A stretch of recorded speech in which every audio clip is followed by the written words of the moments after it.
Welcome to this episode of Adaptive Toolkits. I'm James Blackburn, the host of this podcast dedicated to improving performance through better design. In this podcast, we explore great ideas for improving interactions, strengthening capabilities, and achieving excellence.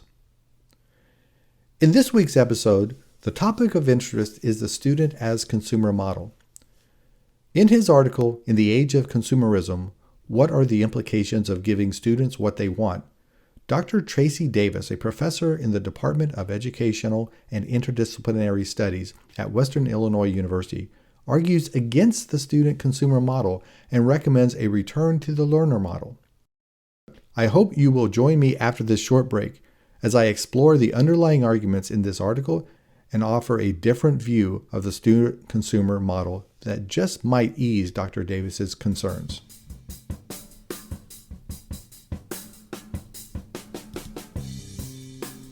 Welcome back.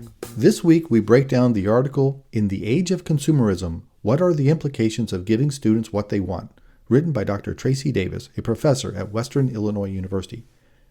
Dr. Davis's primary concern is that declining support for higher education is creating financial headwinds that are forcing higher education institutions to adopt business-like attitudes and functions. He's concerned that this shift will blur the lines between business and educational practices. At the core of his argument is the idea that customer is always right. He finds fault with the idea and is concerned that the focus on the customer satisfaction will ultimately result in a watered-down standard of quality within the institution. Stated another way, that in an attempt to satisfy the customer, the student, higher education institutions will lower the standards of academic excellence to satisfy the expectations of the student customer. He begins his argument with a statement regarding the differences between the purpose of higher education and industry. I quote, "Higher education's primary purpose is to produce learning, while industry is essentially to produce profit." Now, Dr. Davis argues this difference using three concerns. First, the learning process, which Dr. Davis describes as a complex process, does not allow the student to always be right. In business, adopting the philosophy that the customer is always right is good for business. It increases customer retention and improves profit.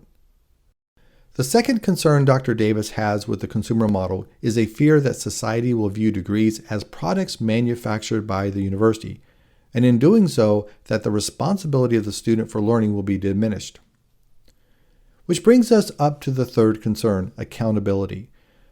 Dr. Davis expresses a concern that the student as customer model will increase calls for accountability for higher education institutions to ensure students succeed in learning. Dr. Davis strengthens his argument with two additional points. One, learning is a cooperative process between teacher and student. If the student doesn't participate in the process, then the teacher should not be held accountable for learning. Two, Davis states that it is often a student underperforms before performing. Although his point seems to focus more on the emotional state, not the intellectual development, this point suggests that the overall experience would be diminished because of temporary setbacks. Davis closes out his series of arguments with an additional concern regarding assessment. Because assessment of learning is difficult, because each student progresses in a different manner, then measuring learning outcomes should not be a primary component of measuring success of the learning activity.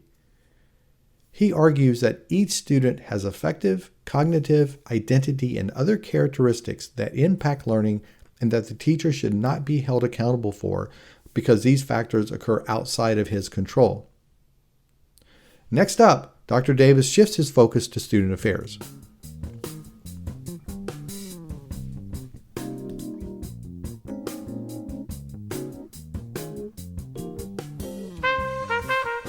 Welcome back.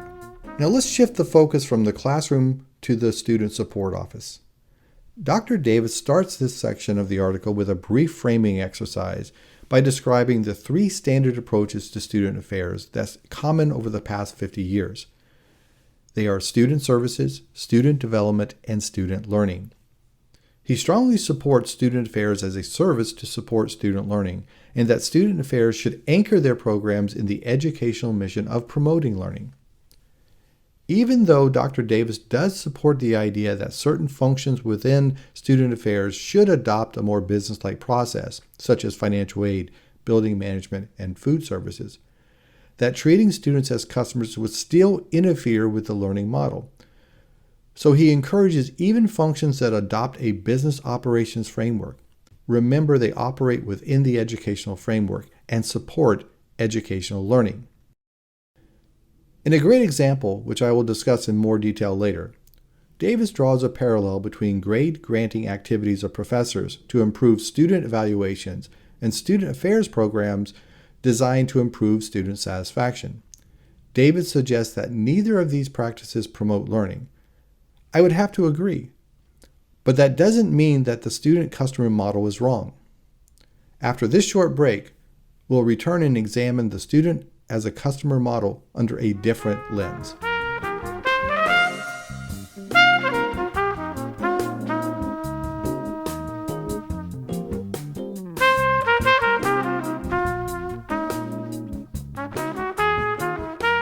Davis mentioned that the value proposition of the learning model is that students seek the knowledge shared by the professor. This sharing of knowledge is technically a service, not a product. So comparing higher education institutions to a manufacturer is slightly off point. Services tend to be co-created when the customer engages with the producer at the time of delivery. This interaction between the service provider and the customer creates a service. Unlike when a manufacturer creates a product, the product exists regardless of the customer engagement. In a service model, this is not true. Let's take an example of the live lecture in the classroom. If no students are present, the word spoken by the professor evaporates into thin air. No existing product remains. The sharing of knowledge cannot be a product. It's a service. The professor and the student co-create a service through lecture and question interaction. Stefan Moritz of the Service Design Network describes services as performed, immaterial, intangible, can't be stored, interacts with client, is consumed, and defects occur as a result of mistakes in behavior. He compares that to products as being produced, material, tangible, can be stored, does not involve client in production, consumption occurs after production, and defects are a result of the manufacturing process. So if you apply this model to the classroom and higher education in general, you might agree with me, education is a service. As such, should follow the service delivery model. Of course, this doesn't address the argument that adopting the student is always right is not appropriate for higher education. Through the service model lens, I would suggest the relationship between the professor and the student is more like the relationship between the consultant and the client in a professional services model. In a professional services model, the client contracts with the consultant to provide a service. The client relies on the consultant's expanded knowledge or skills in a specific area to improve or grow the client's business.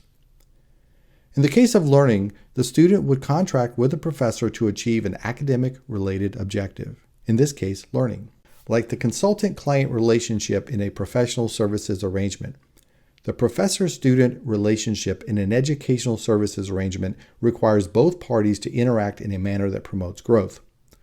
If one party does not fulfill their obligations in what might be considered a learning contract, then learning will not occur.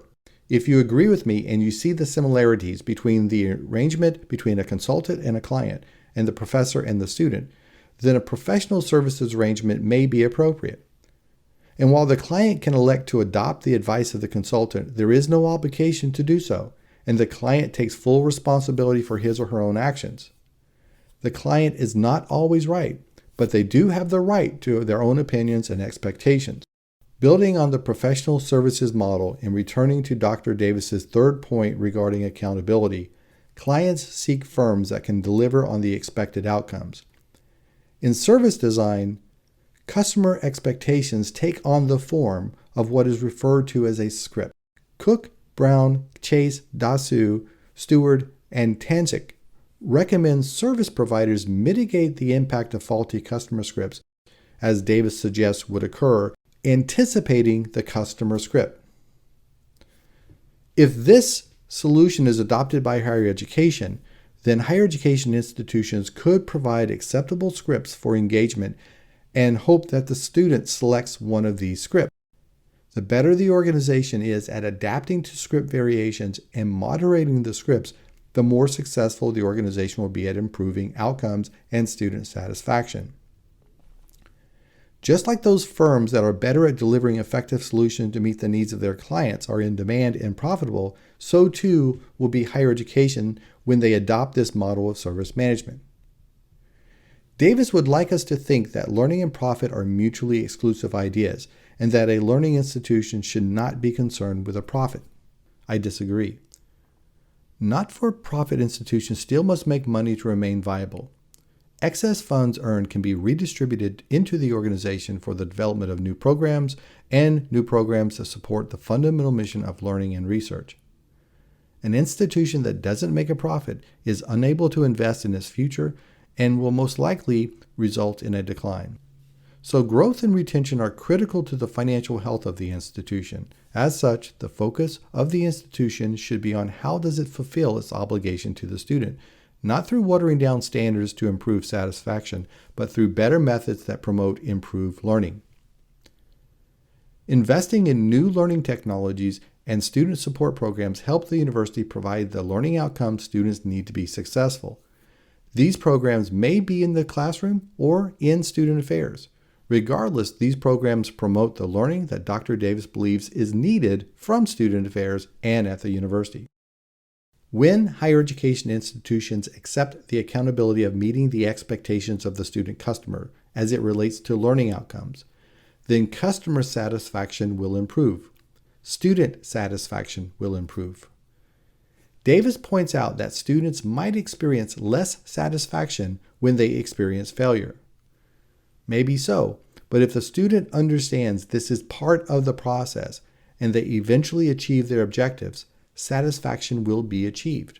So while I agree with Dr. Davis's assertion that students can't always be right, it does not allow the higher education institution to dismiss the fact that the student has contracted financially with the higher education institution to provide a service.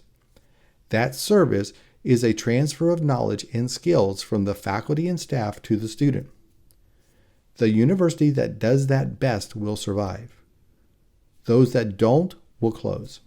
So, higher education institution leaders have a choice to make: adapt to a changing marketplace and survive, or stay true to tradition and risk failure.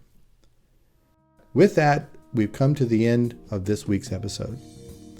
I'm James Blackburn, and I hope you have enjoyed this edition of Adaptive Toolkits. As always, I appreciate your feedback. Until next time, stay safe.